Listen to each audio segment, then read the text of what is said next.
L'Amérique du Nord est en guerre contre un ennemi qui lui glisse entre les mains. Pour réduire le nombre de carpes, il faut connaître son ennemi comme soi-même. L'envahisseur est ingénieux. Rien ne semble lui résister. Je dis à tous les gens des autres États qui viennent ici de ne jamais mettre une carpe dans leur cours d'eau, parce qu'après, elles se multiplient tellement qu'il est impossible de s'en débarrasser. Dans le Mississippi, les carpes sont élevées au rang d'ennemi public numéro 1. Les carpes asiatiques sont les poissons pour lesquels il faut lancer une campagne de mise en garde. Les carpes continuent leur colonisation en Amérique du Nord. Elles ne sont plus qu'à 100 km des Grands Lacs.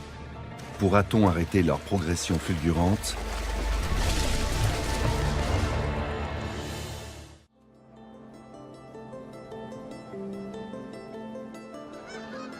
Les Grands Lacs forment la plus vaste étendue d'eau douce au monde. Mais ils sont désormais menacés par une invasion qui pourrait se révéler catastrophique. Les carpes asiatiques sont à la porte des Grands Lacs, pour ainsi dire. C'est une des plus grandes menaces à laquelle ces lacs font face. Pour la contrer, il faut agir immédiatement. Il faut empêcher que les carpes atteignent et colonisent les Grands Lacs.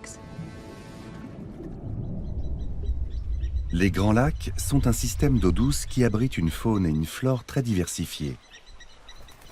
Cette richesse est menacée par les carpes asiatiques. Les Grands Lacs sont déjà soumis à quantité d'agressions de toute nature.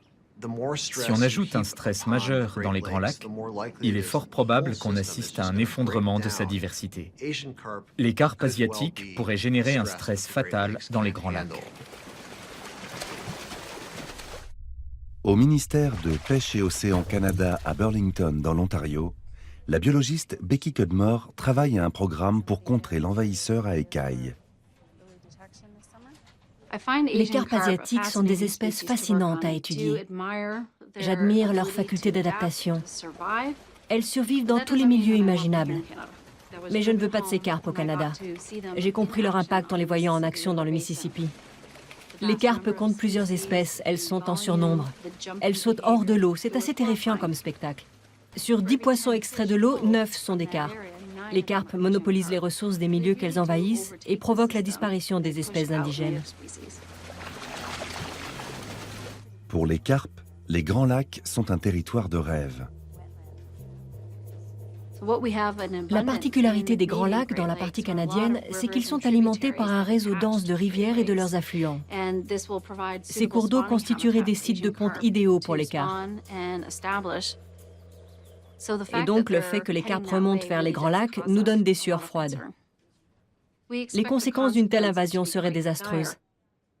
Le Canada et les États-Unis sont condamnés à collaborer pour résoudre ce problème, puisque les Grands Lacs chevauchent nos deux pays.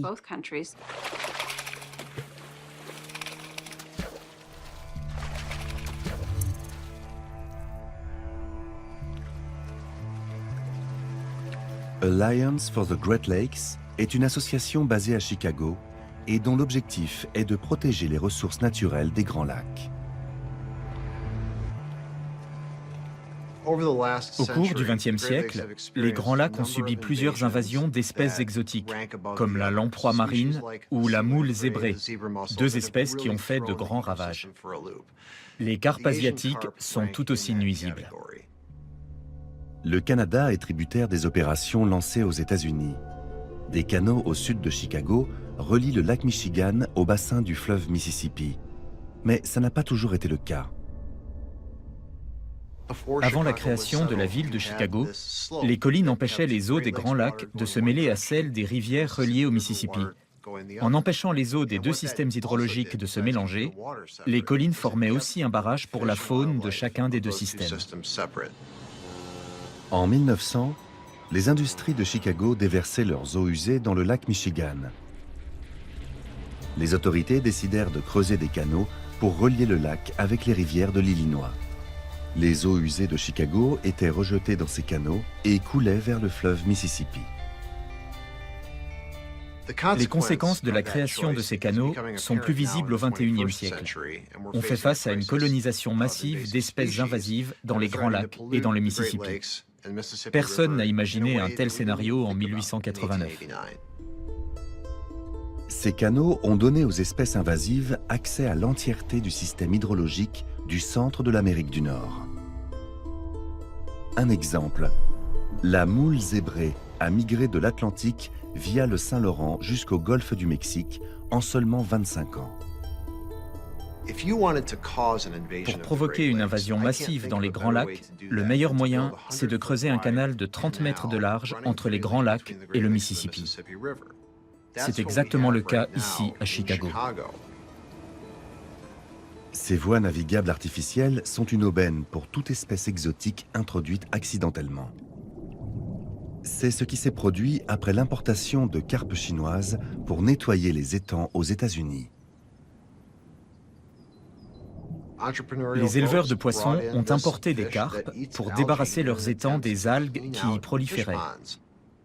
Mais des carpes se sont échappées de ces étangs et ont donné naissance à une population sauvage qui s'est établie dans le bassin inférieur du Mississippi. Au début des années 1990, plusieurs crues du Mississippi ont inondé les élevages de poissons et des dizaines de milliers de carpes se sont échappées dans le fleuve. Au fil des décennies, ces populations de carpes ont suivi leur instinct, qui est de migrer pour coloniser de nouveaux territoires, jusqu'à menacer les eaux du lac Michigan.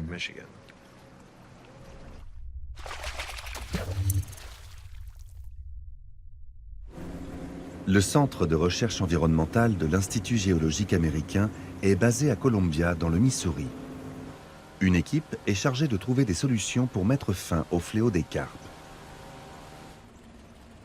Le biologiste Dwayne Chapman est un des meilleurs spécialistes des carpes. Au printemps prochain, on va lancer un projet de ponte des carpes. Aujourd'hui, on va essayer de capturer plusieurs carpes reproductrices. Pour réduire le nombre de carpes, il faut connaître son ennemi comme soi-même.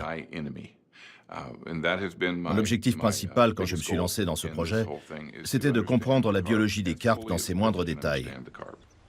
J'ai toujours été fasciné par ces poissons. Ajoute de l'eau dans le bassin. Bien. Pour trouver une solution à ce problème, on a un avantage qui est la longue relation qu'on entretient avec ces espèces. Les différentes espèces de carpes asiatiques ont chacune des super-pouvoirs. La famille des carpes compte 9 espèces. 5 d'entre elles ont colonisé les eaux d'Amérique du Nord. La carpe commune est omnivore. Elle a été introduite en Amérique du Nord au XIXe siècle. La carpe de roseau, originaire de Chine, est un herbivore très vorace. La carpe noire, moins prolifique, se nourrit de mollusques qu'elle broie à l'aide de dents spécialisées. Les deux espèces qui nous inquiètent surtout sont la carpe argentée et la carpe à grosse tête. Elles se nourrissent par filtration toute la journée. Elles peuvent absorber 20% de leur poids par jour et atteindre plus de 50 kilos.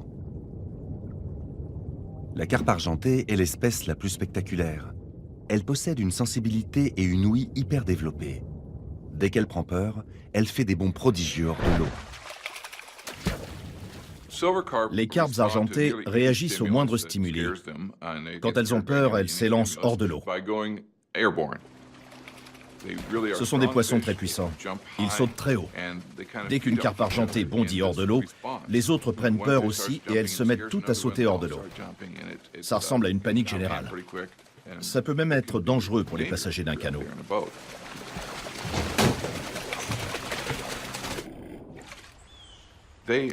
Mais bien que ces espèces soient hautement spécialisées, elles ont des capacités d'adaptation exceptionnelles. Un poisson buffalo? Ouais, il est sorti. Super. Un des super pouvoirs de ces carpes, c'est leur taux de reproduction. Il est stupéfiant. De tous les poissons qu'on a capturés aujourd'hui, un seul n'était pas une carpe. Ce flacon contient 3000 alevins de carpe. On les a capturés avec un filet à mailles minuscule qui sert à pêcher du plancton. Cet autre flacon contient les alevins d'un poisson indigène. On les a capturés au même endroit. Ce flacon contient pas plus d'une centaine d'alevins. Ça illustre bien le problème auquel on est confronté. Le taux de fécondité des carpes est extrêmement élevé. Une carpe de cette taille produit chaque année autour de 250 000 œufs. Les carpes ont une espérance de vie de plusieurs décennies.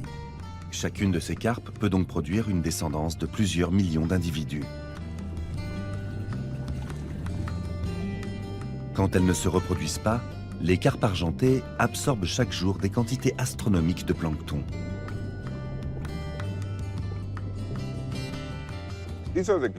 Voici les lames brachiales d'une carpe argentée. La partie rouge est celle qui permet aux poissons de respirer. À l'intérieur des branchies, il y a des replis dans lesquels la nourriture est piégée lors du filtrage. Ensuite, la nourriture passe dans la gorge qui est garnie de dents. Ces dents fonctionnent par frottement contre une plaque située sur le palais. C'est comme ça que le poisson broie les proies qu'il ingurgite. Il mange du plancton qui est formé d'organismes minuscules. Ces carpes n'ont pas d'estomac. Quand on observe leur système digestif, on constate que leur intestin est très long. Il fait plusieurs circonvolutions. Toutes ces bandes de graisse indiquent que ce poisson était en excellente santé. Tout ce blanc, c'est de la graisse. Le vert vient des algues dont cette espèce se nourrit et qui passent à travers les intestins. Les intestins sont tout gonflés. Ils sont remplis de nourriture. Quand les conditions sont optimales, une carpe argentée peut ingurgiter au quotidien l'équivalent de 20% de son poids. Ça fait une très grosse quantité de plancton. La chaîne alimentaire des fleuves est constituée de plancton et de poissons de toutes les tailles. Toutes les espèces dépendent les unes des autres. Les carpes sont tellement voraces qu'elles dévorent le plancton de taille moyenne, privant ainsi les espèces indigènes de nourriture. Faute de prédateurs, les organismes les plus minuscules du plancton se multiplient. Les algues prolifèrent, ce qui assombrit les eaux. La biodiversité s'effondre et la visibilité dans l'eau devient très mauvaise. Les cours d'eau deviennent tout verts. Il n'y a plus de nourriture. Et les poissons indigènes n'ont plus rien à manger. Voilà le problème. De plus, des espèces comme la truite arc-en-ciel ou le saumon repèrent leur proie avec leurs yeux. Quant aux carpes, elles poursuivent leur quête inlassable de nourriture. Elles migrent vers le nord à la recherche de nouveaux habitats. Les canaux conduisant à Chicago sont les portes d'entrée principales vers les Grands Lacs. Un projet ambitieux mais très onéreux permettrait de bloquer le passage pour les carpes, la séparation hydrologique. Quand on parle de séparation hydrologique entre les Grands Lacs et le Mississippi, cela signifie tout simplement qu'il n'y aura plus d'échange d'eau possible entre les Grands Lacs et le Mississippi. Il y a 100 ans, on a construit un canal reliant ces deux systèmes hydrologiques, alors que la nature ne l'aurait jamais fait. Ce projet ambitieux fermerait complètement le canal de Chicago.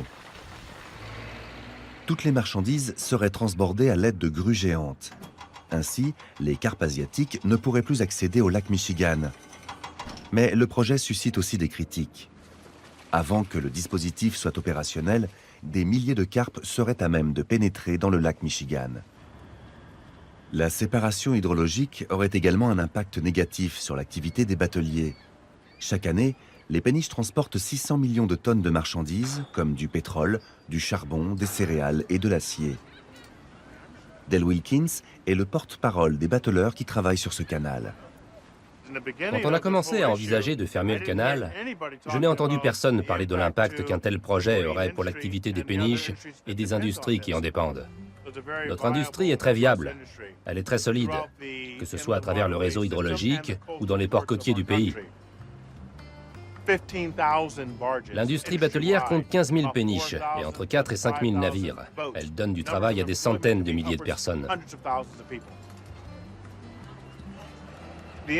Notre industrie reconnaît que l'afflux d'espèces invasives est un problème. Alors, est-ce que je pense que la séparation hydrologique est une solution? Bien sûr. Mais ne doit-on pas aussi tenir compte de la viabilité d'un tel projet? Les infrastructures sont-elles au point? Et permettront-elles de transborder les mêmes quantités de marchandises qu'on transporte aujourd'hui avec nos péniches?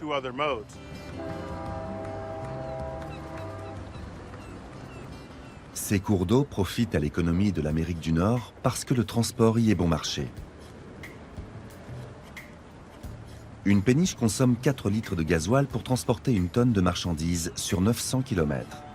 C'est le moyen de transport le plus écologique sur de longues distances.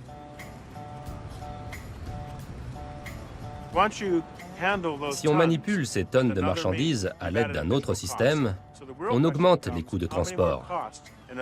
Il faut donc calculer si le surcoût sera tolérable afin que les marchands ne perdent pas leur compétitivité.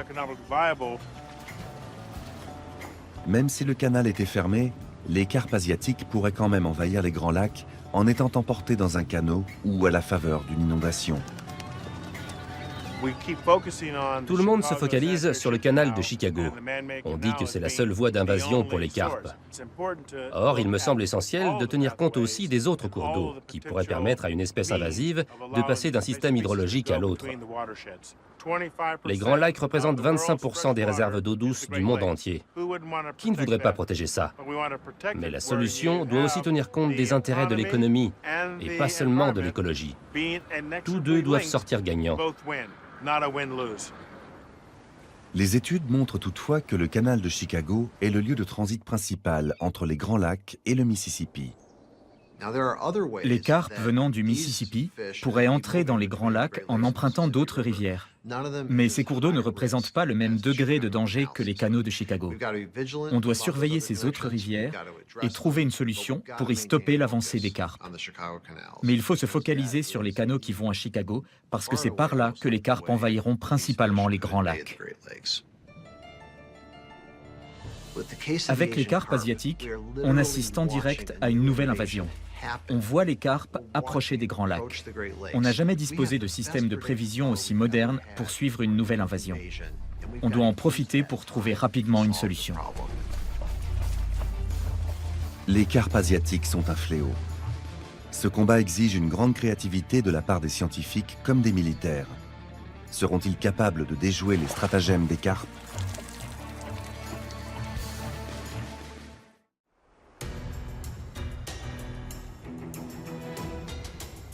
Les carpes asiatiques dominent de vastes portions du bassin du Mississippi. Elles ne sont plus qu'à quelques longueurs des Grands Lacs. Le problème est devenu très urgent. Tous les services gouvernementaux unissent leurs efforts pour combattre ces poissons voraces.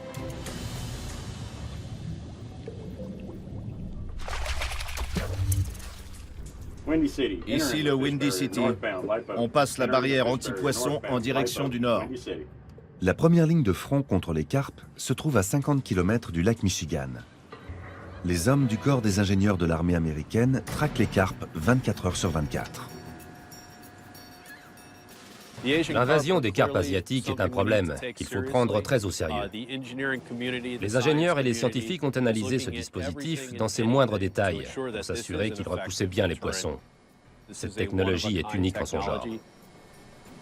Ce dispositif crée une sorte de barrière électrique que les poissons ne peuvent franchir. La barrière émet des décharges électriques dans l'eau. Ces décharges sont produites à l'aide d'électrodes disposées sur le fond du canal. Je ne vous conseille pas de plonger une main dans l'eau, vous recevriez une décharge. La barrière est constituée de 3 portiques d'électrodes générant une décharge de différentes intensités. Le premier câble génère un champ électrique suffisamment puissant pour que la plupart des carpes rebroussent chemin. Les décharges du second câble sont plus intenses. L'effet répulsif est plus puissant. Les décharges du troisième câble assomment littéralement les poissons. Ces derniers sont emportés par le courant du canal et sortent peu à peu de leur torpeur. Le problème, c'est que des petites carpes nageant entre 2 péniches pourraient franchir sans encombre ces barrages électriques.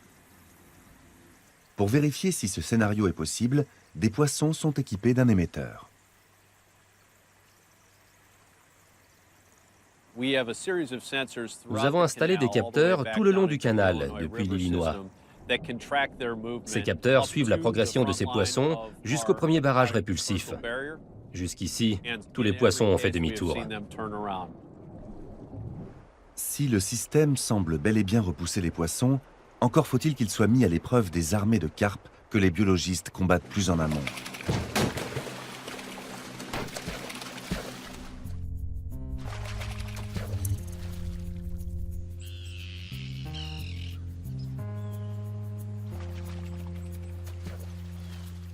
Les cours d'eau de l'Illinois sont étudiés en permanence pour suivre l'évolution des populations de carpes par rapport aux populations d'espèces indigènes.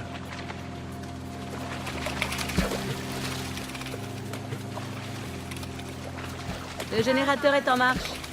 Les carpes asiatiques ont un don fabuleux pour esquiver les filets. Elles sont très difficiles à capturer. Les biologistes comme Nerissa Michaels redoublent d'efforts pour les compter. L'équipage pêche à l'aide de décharges électriques qui assomment les poissons, ce qui permet de les examiner et de les compter. Selon nos calculs, la population des carpes argentées est de 4000 poissons par kilomètre de rivière, ce qui représente 8 tonnes.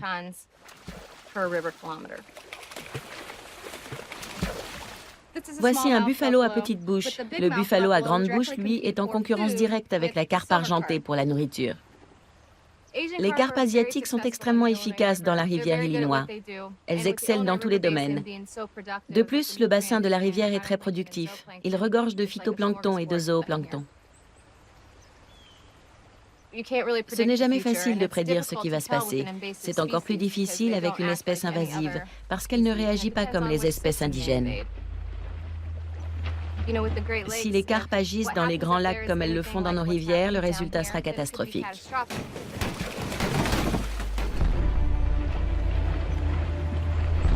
Les carpes asiatiques sont désormais trop nombreuses pour être éradiquées. L'objectif des scientifiques est de trouver des moyens de contrôler leur comportement et de réduire leur population en les contraignant dans une zone ou en mettant au point des systèmes répulsifs.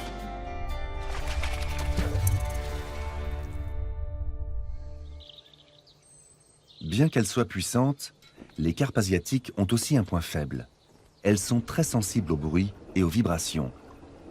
Ça les fait littéralement bondir. Le but du projet du canon aquatique est de mesurer la pression minimale qui déclenche une modification de comportement chez les carpes. Voici les temps où nous allons procéder à des expériences avec des carpes argentées et des carpes à grosse tête. On va tirer dans l'eau avec un canon spécial et on va analyser leurs réactions. Voici un canon aquatique de petite taille. Il a une contenance de 16 cm3. On va le plonger dans l'eau et on va lui envoyer de l'air sous très haute pression.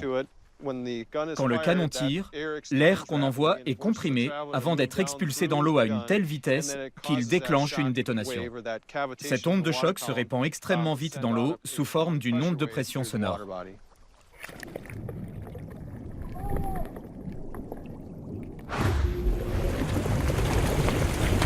Les scientifiques tentent de trouver une onde sonore qui repousse systématiquement les carpes.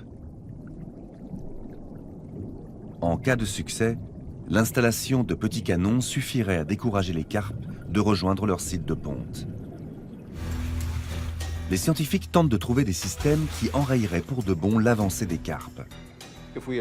Si on utilisait un agent toxique comme le rotenal ou l'anamycine dans une grande surface d'eau, tous les poissons présents seraient sans doute tués. Grâce à l'étude de la physiologie des carpes, les scientifiques sont en mesure de développer une molécule qui serait uniquement nocive pour les carpes.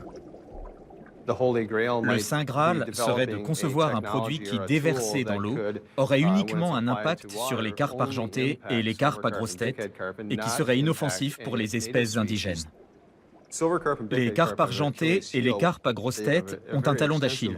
Elles sont équipées de lames brachiales très développées. Il faut donc transformer cet avantage en défaut. Les scientifiques sont en train de tester une pilule intelligente. Il s'agit d'une particule microscopique conçue pour rester piégée uniquement dans les branchies des carpes et pas dans celles des espèces indigènes. La pilule pourrait être chargée de différentes molécules nocives pour les carpes. L'agent de contrôle pourrait être un virus ou une bactérie ou encore un vaccin. Ça peut être n'importe quoi qui causerait des dégâts dans les populations de carpes argentées et de carpes à grosse tête et qui leur enlèverait l'avantage qu'elles ont actuellement par rapport aux espèces indigènes. Une carpe empoisonnée qui se décomposera dans l'eau représentera-t-elle un danger pour les poissons et les oiseaux qui se nourriront de son cadavre ? On devra parfaitement connaître le degré de dégradation des agents toxiques afin d'être sûr qu'une fois dans l'eau, ils auront disparu et seront donc inoffensifs après une certaine période. On doit trouver des moyens de contrôler les populations de carpes argentées afin de réduire leur nombre à un niveau qui soit acceptable pour la faune indigène. Si les agents toxiques risquent de causer trop de dégâts à l'environnement, quelle solution reste-t-il? Il n'y a pas qu'une seule solution pour contrôler les populations de carpes asiatiques. Des appâts irrésistibles peuvent améliorer l'utilisation d'armes diverses. En ajoutant les pilules intelligentes et les canons, la population de carpes devrait finalement baisser.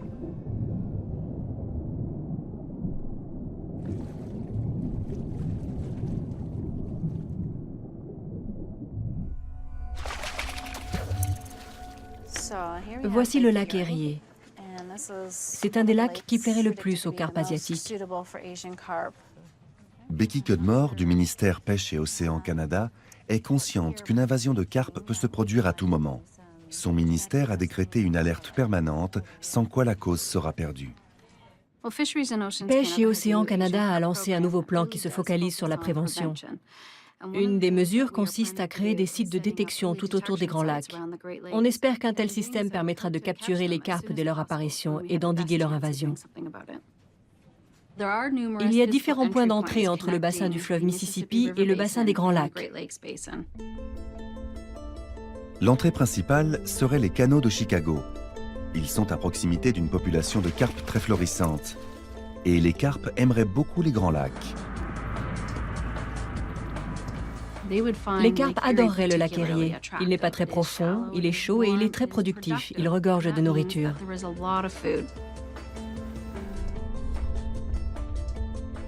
L'apparition de vastes étendues d'algues dans le lac Erie inquiète les autorités, car ces algues pourraient nourrir une grande population de carpes.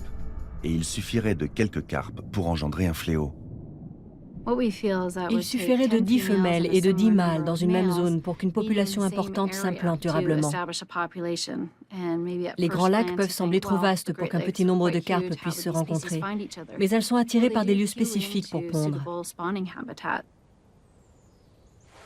Et quand elles se reproduisent, les carpes sont très prolifiques.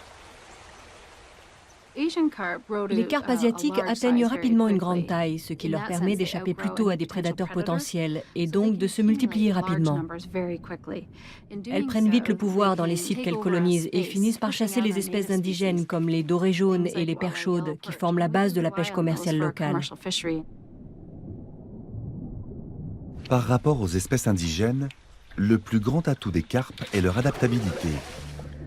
Si le plancton est moins prolifique dans les Grands Lacs, les carpes y disposeraient d'une source de nourriture providentielle, les moules zébrés, une espèce qui, elle aussi, a envahi les Grands Lacs. Les moules zébrés excrètent des déchets qui s'accumulent sur le lit des lacs. Cet immense festin organique serait irrésistible pour les carpes. Si les carpes asiatiques sont capables de consommer les déchets organiques des moules zébrés, leur population exploserait dans les Grands Lacs.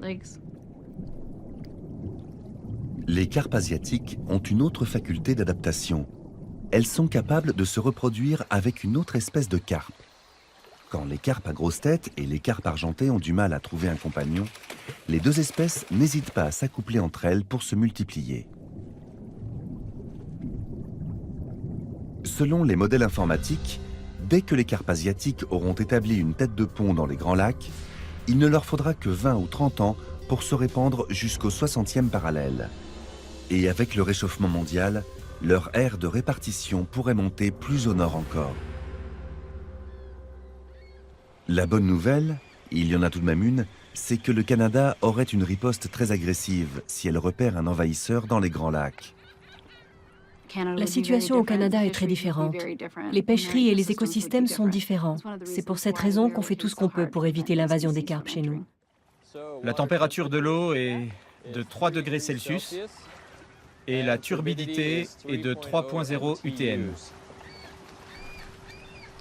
Et si les carpes avaient déjà envahi les Grands Lacs?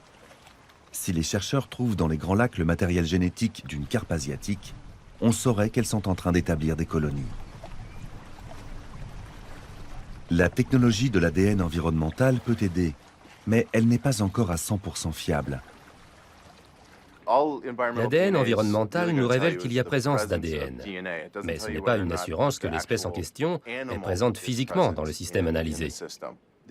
Cet ADN peut provenir de différentes sources. L'ADN des carpes peut être transporté dans les excréments d'un oiseau, dans un panier d'appât ou même collé à la coque d'un bateau.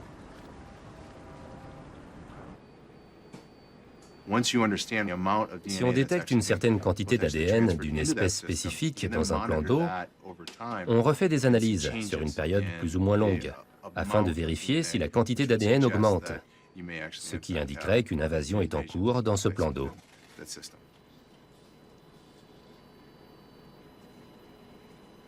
Ce que vous voyez ici, c'est un positif de la présence d'ADN dans un milieu aquatique. Ces bandes blanches qui scintillent le plus, c'est l'ADN extrait directement d'une carpe argentée.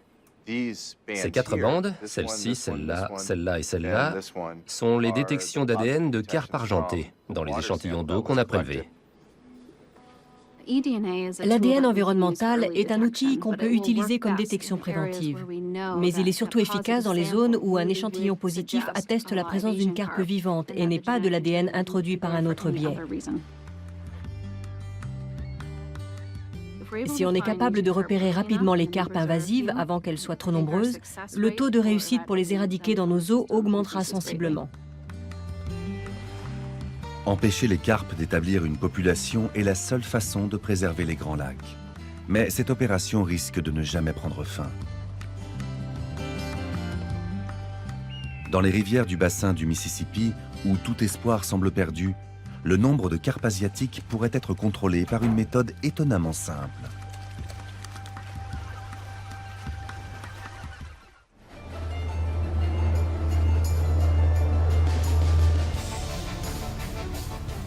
Pour empêcher les carpes asiatiques d'envahir les grands lacs, il ne suffira pas de bloquer les cours d'eau. Des carpes peuvent être accidentellement introduites dans la partie canadienne des grands lacs.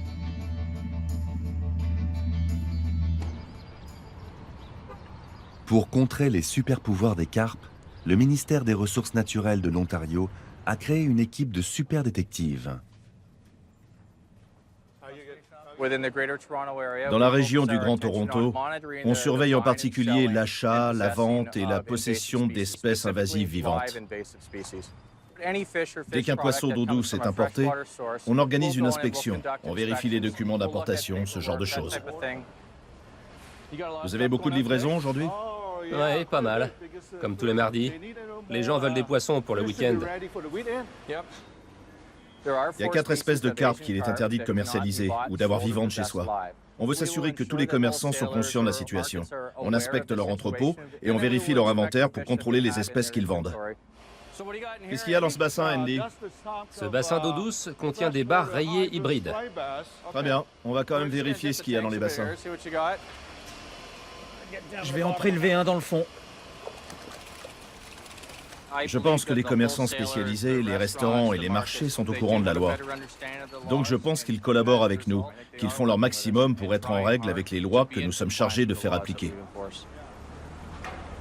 La crainte des autorités, c'est que des carpes soient élevées dans un étang et qu'elles s'en échappent un jour, ou qu'une carpe vivante soit jetée à l'égout.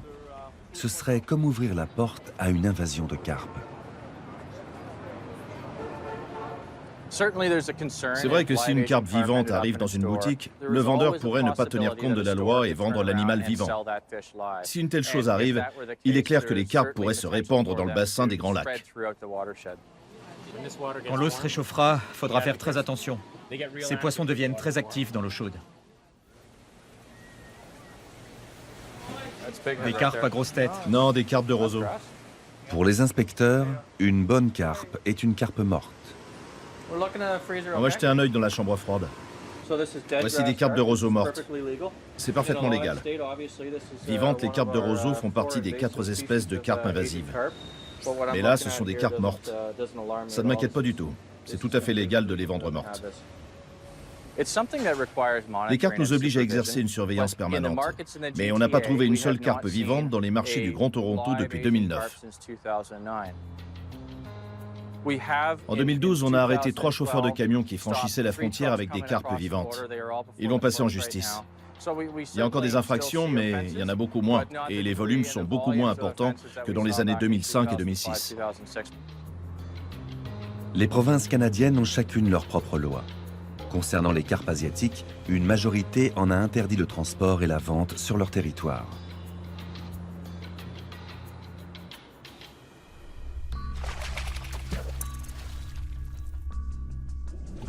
Aux États-Unis, les carpes sont déjà fermement implantées.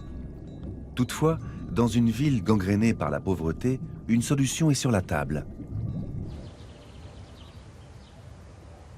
La Southside Mission est installée dans le quartier le plus pauvre des États-Unis, à Peoria, dans l'Illinois. Les personnes que nous prenons en charge dans ce quartier sont les premières touchées par les crises économiques et les dernières à profiter de la reprise. Le quartier de Southside est un désert alimentaire. Pour ceux qui ignorent ce que ça veut dire, là-bas les pauvres n'ont pas accès à des légumes frais ni à des aliments de qualité.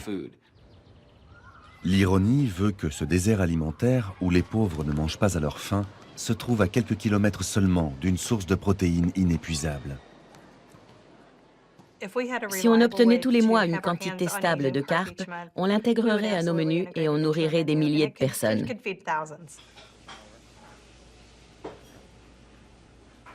Les ressources financières du quartier étant limitées, on dépend surtout de dons privés. Notre budget est très limité. Si on peut profiter d'une source de protéines, ce sera une aide considérable pour nos missions. Tu prends le couteau et tu coupes en longeant la cage thoracique. C'est un poisson plein d'arêtes. Il y en a beaucoup dans les filets. Ce n'est pas facile d'en tirer un filet comestible. On ne s'occupe pas des arêtes pour l'instant. Elles seront plus faciles à éliminer après la cuisson. Et c'est l'autre moitié. Le défi avec la carpe, c'est de trouver un moyen efficace de la préparer. On doit trouver un moyen de la débiter de façon commerciale afin qu'elle soit vendue prête à cuire. T'as pas récupéré grand-chose, pas vrai? Ça demande beaucoup de travail pour obtenir ces 2 malheureux filets. Mais ils sont d'excellente qualité.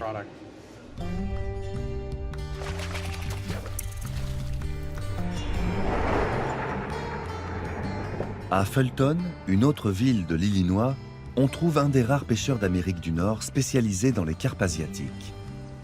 Lorsque les carpes ont commencé à supplanter les espèces indigènes, la société Schaeffer s'est aussitôt adaptée. Et elle a créé de nouveaux emplois. Notre société a absolument besoin de protéines bon marché. Et les carpes regorgent de protéines et leurs populations sont durables.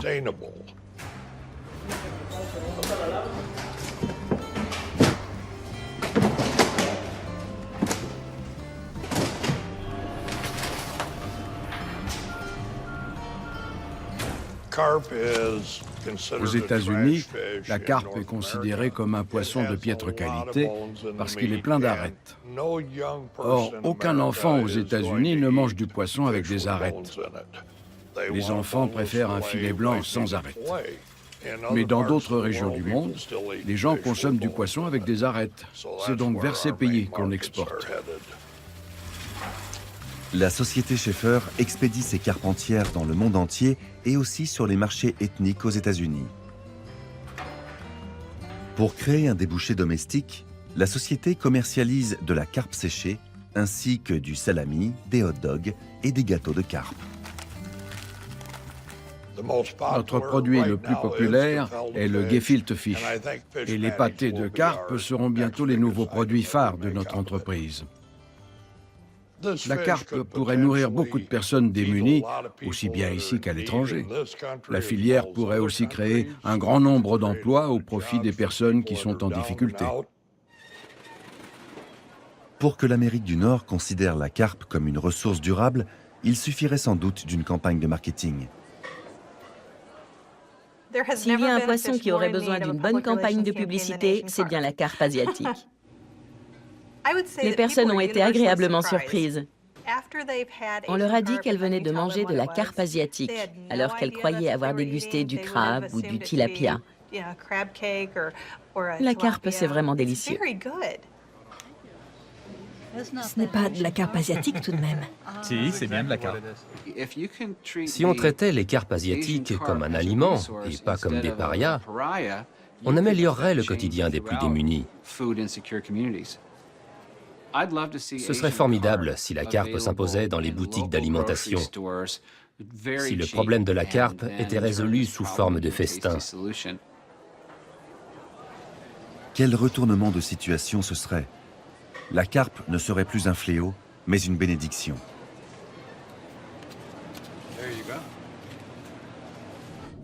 Les carpes asiatiques n'existeraient pas aux États-Unis si elles n'avaient pas été introduites par l'homme. Il ne faut pas oublier que toutes les espèces sont natives quelque part. Les carpes ne sont pas des poissons nuisibles en soi. Beaucoup de gens diraient que l'espèce la plus invasive au monde, c'est l'être humain. Capables de s'implanter dans n'importe quel environnement, les carpes s'attirent la haine comme l'admiration. La lutte pour contrecarrer leur avance coûtera des milliards de dollars. On fait face à l'invasion d'une nouvelle espèce. On sait que ça nous pend au nez. On sait comment résoudre ce problème. Il faut profiter de cet avantage, sinon les grands lacs seront ravagés. Il n'y a pas lieu de paniquer. Les gens doivent prendre conscience du problème et nous aider à empêcher les carpes de pénétrer dans les grands lacs.